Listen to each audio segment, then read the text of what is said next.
If you're tracking engagement on Pinterest the same way that you track engagement on Instagram or even TikTok, then we are not on the same playing field and we need to level up right now, okay? So we track Pinterest engagement, and the reason we track Pinterest engagement is because this platform is different than social media, okay?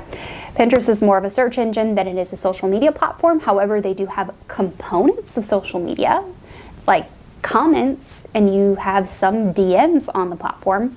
However, we treat things a little differently over here. With that being said, this video is made in partnership with Pinterest. We always love a partnership with Pinterest. Thank you so much. And let's actually dive into what I want you to take away from today's video.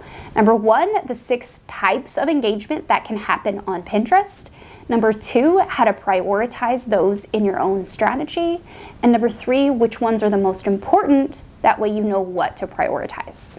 Okay, let's talk about Pinterest engagement and what it is and what exactly it looks like. So on the platform, you are going to see content like this. And by you, I mean your audience is also going to see content like this. They're going to click on something one time and it's going to become bigger in their feed. And that is called a pin click, where a pin like this will basically be zoomed in and you can see like the visit site button, you can see the account that it was pinned from, and then if you click visit site, this is an outbound click. An outbound click is one of the more prioritized engagements. We're going to get into that later in the video. If you save this to your Pinterest board, or if your audience saves it, that is the next form of engagement. Comments are yet another form of engagement. So that's the 4th type. You can leave comments. You can reply to your comments. You can like them. You can even, I believe you can delete them off your pins if you own the account. Now, another form of engagement is sending a pin to another user. So one person can send another person a Pinterest pin. And the last and final type of engagement is a like. You can react to a Pinterest pin or like it, essentially. So let's actually start by talking about which engagements you should prioritize on the platform. Number 1, tier. These are kind of in a tiered format of how I think you should prioritize them, is saves. Tier 1 is saves. Pinterest has said forever that they prioritize saves in the algorithm because it shows a really high user intent to return and continue engaging with your content. Whereas if someone clicks on a pin and they just go straight to your website, they may never actually click on anything from yours ever again. But if they save it to their boards, it tells the platform that they are interested in your content and what you have to offer. Tier 2 is outbound clicks. Tier 3 are pin clicks. Pin clicks shows an interest in the content, but not necessarily a level of interest in the content to click through or even save it to a board. So I'm gonna walk you through kind of a funnel of these different engagement metrics or these different engagement actions in a moment, so you can kind of understand how they all play together. And tier 4 of engagements are those likes, the sends, so sending a pin to someone else, and a comment. While those engagements can still trigger things in the algorithm for pinners, they are not tracked in your Pinterest analytics. These are not things that you can actually track, so we don't put as much relevance on those as far as actions that you as a Pinterest marketer should necessarily be focused on. However, if you do see someone commenting on your Pinterest pin and you want to reply, or you feel like it's a really good question or an addition to your content, you should respond, because it is a great way to engage with your community on Pinterest overall. Is it necessary to do? Not necessarily. Is it a nice thing to do? Sure, why not? So let's actually talk about that little funnel of user engagement on Pinterest. So someone comes along to your Pinterest pin and they click on it one time and it gets big, like I showed you in the tutorial a minute ago. That's a pin click, and that's a lower quality signal to Pinterest that someone's interested in your content. If they save it to a board, that's a high level of engagement or intent on the platform, and Pinterest will then start serving them more of your content in their feeds. If they also click visit site from your Pinterest pin after they have pin clicked, after they've saved, or if they've pin clicked and then outbound clicked to your website, Pinterest will also start serving them more of your content.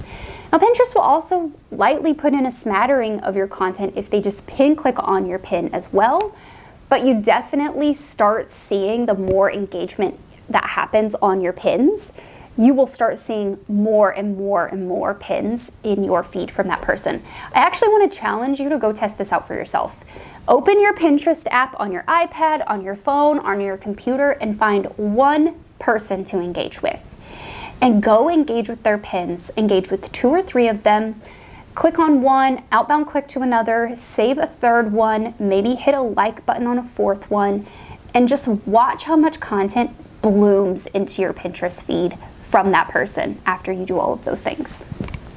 Now let's talk about how Pinterest uses these signals for engagement. Number 1, Pinterest learns about the user preferences when they start doing these engagement actions on your Pinterest pins. So as I mentioned, if they pin click, they'll start seeing maybe 1 or 2 more pins. This isn't black and white, by the way, but they'll start seeing a few pins in their home feed or related feeds from you.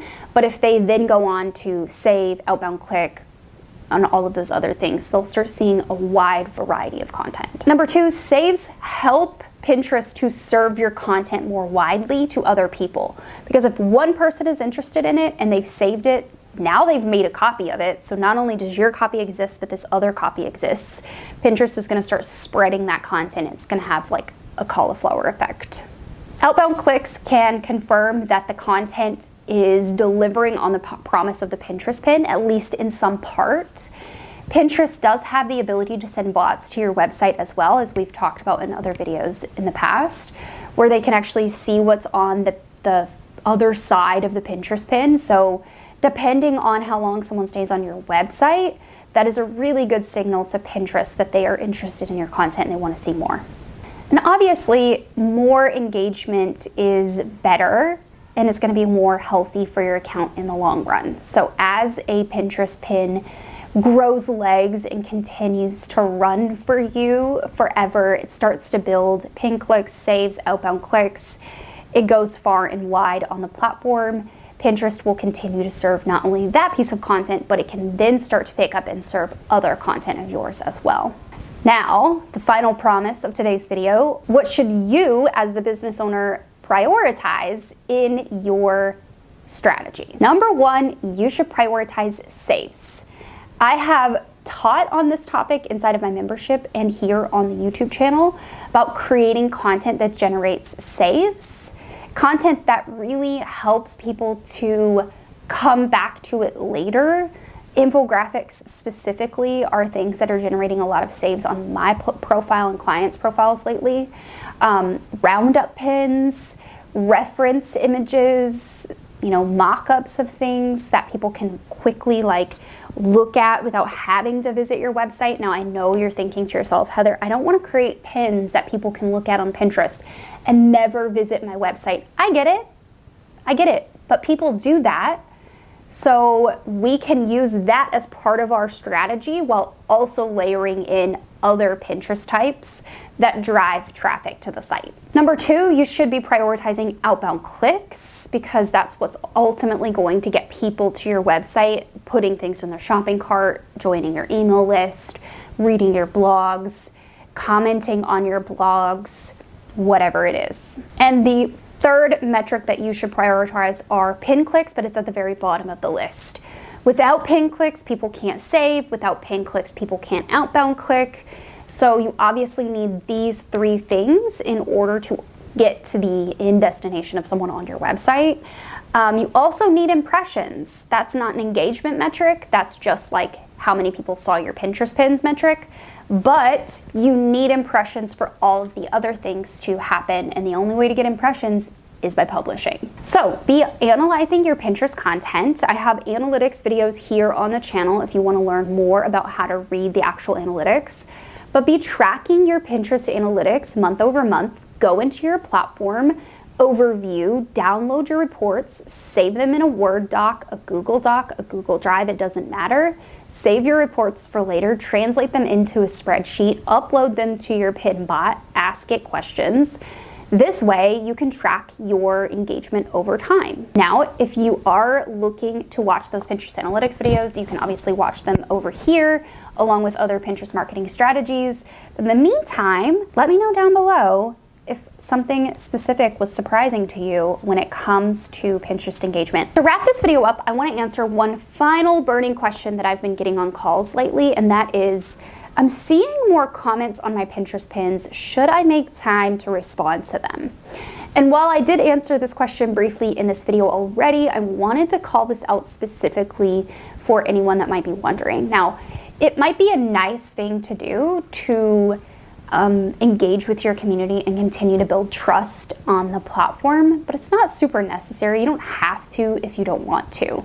Now, Pinterest pinners are funny, and they will put, especially if they cook your food, I've noticed this on food accounts and fashion accounts, they will actually take pictures of the thing that you put into the world that they made, and they show it off, and they want you to see what they did. And if they are going this far to show you their work, essentially, I think you should be a good teacher and give them like a little check mark or a little heart response. You don't have to do anything super duper long. It should not be something that you necessarily need to bake into your Pinterest strategy every single week. But if you are on your phone, if you are on your desktop computer and you notice a few really great comments, then maybe take the time to respond to those. That's it for this week's video. If you have more Pinterest marketing burning questions, make sure to leave them in the comments down below or send me a bat signal and watch all of these other Pinterest marketing videos.